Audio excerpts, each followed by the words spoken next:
Así comían los romanos. El único libro de cocina que nos queda de esa época es el libro de Apicio. Y Apicio dice que a Roma llegaba la miel de Grecia, el vino de España, la carne de todas partes. Los romanos vivían en grandes banquetes y cuando no podían comer se suicidaban porque se quedaban en la quiebra. El Petronio, el amigo de Nerón, se fue a la quiebra porque no puso demasiado oro en su comida. Ese tipo de comida de esa época en la Edad Media desapareció. En la Edad Media la gente empezó a comer bayas y hierbas. Todo ese gran surtido que había en Roma desapareció porque los caminos de la Edad Media eran intransitables para la comida. De la Edad Media tenemos en este momento solamente los relatos de los nobles. Sabemos lo que se comía en las grandes casas medievales. Se comía carne, pero solamente en las bodas. Y la gente estaba dividida por las clases y por cuánta carne se comía.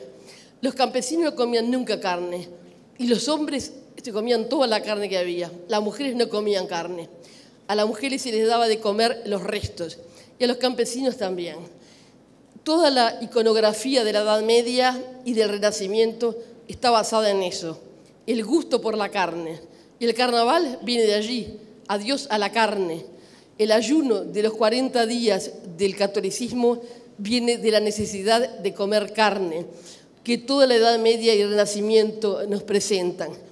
En las cocinas medievales se hacían cientos de platos por día y casi 1000 personas comían en 3 o 4 días lo que se consumía.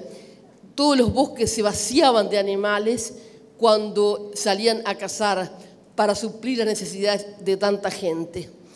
En el siglo XVII y XVIII, las especias, y venían las indias para conseguir vainillas y canelas y clavos de olor, se convirtieron en los grandes caminos del medioevo. La comida se pudría, no habría heladeras, no había formas de conservar el alimento. Y eso es lo que hace que la comida se convierta en algo que hay que preservar, algo que hay que conservar. Los conservadores de aquella época no eran químicos, no los tenían, pero tenían especies. Y la lucha por las especies hizo que España y Portugal, Inglaterra, Holanda y Francia se disputaran el mundo. Los imperios se basaban en la cantidad de especias que tenían. En este momento nosotros somos los romanos de otro tiempo.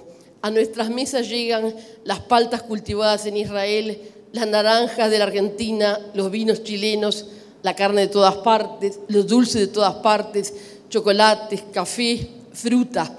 A nuestras mesas repletas, llenas de todo el surtido del mundo. Y el problema es que esas necesidades que tenemos nosotros de comer tanta comida hacen que el medio ambiente y el planeta se deterioren y que durante el día miles de toneladas de alimentos sean transportadas por trenes, por camiones, por autobuses. Toda la tecnología de hoy está basada en ese transporte de alimentos, de continente a continente, de país a país, de ciudad a ciudad. En esas cocinas medievales llegaba la comida en burro, llegaba a pie, llegaba en grandes caravanas, pero no había ningún tipo de transporte. En cambio, nosotros, a partir del siglo XIX, hemos elaborado técnicas muy sofisticadas para hacer que la comida llegue a nuestras mesas transportada y que esté racionalizado su consumo. Pero en este proceso industrial, la comida también ha perdido su poder de solidaridad, de convivencia y de banquete que tenían las formas medievales y romanas. La comida nuestra ha pasado de ser colectiva a ser individual y la comida se ha industrializado. Ya no son las abuelas las que hacen las comidas, sino que son restauradores anónimos. Vamos a comer a cocinas en donde manos anónimas nos hacen la comida. Y hay un movimiento en este momento de reacción a ese proceso y es un movimiento nacido en Italia y es slow food. Y el slow food tiene que ver con eso, con cómo reconstruir los sabores de otra época, las técnicas de otra época y las formas de comida de otra época. Porque en aquel momento la comida era como una comunión espiritual. El símbolo del slow food, el caracol, quiere decir eso, volver a retomar el tiempo lento, el tiempo que hace que gustemos de los alimentos y de su sabor sin aditivos y sin nada que hagan que el alimento cambie de su sabor original. Las bayas nativas que hoy se cultivan en el Uruguay y que Laura Rosano, representante de Slow Food en Uruguay, cultiva, hacen que nosotros en este país tengamos un tesoro de frutos indígenas como el arazá, el butiá, la pitanga y tantos otros que pueden hacer de nuestra mesa una mesa distinta.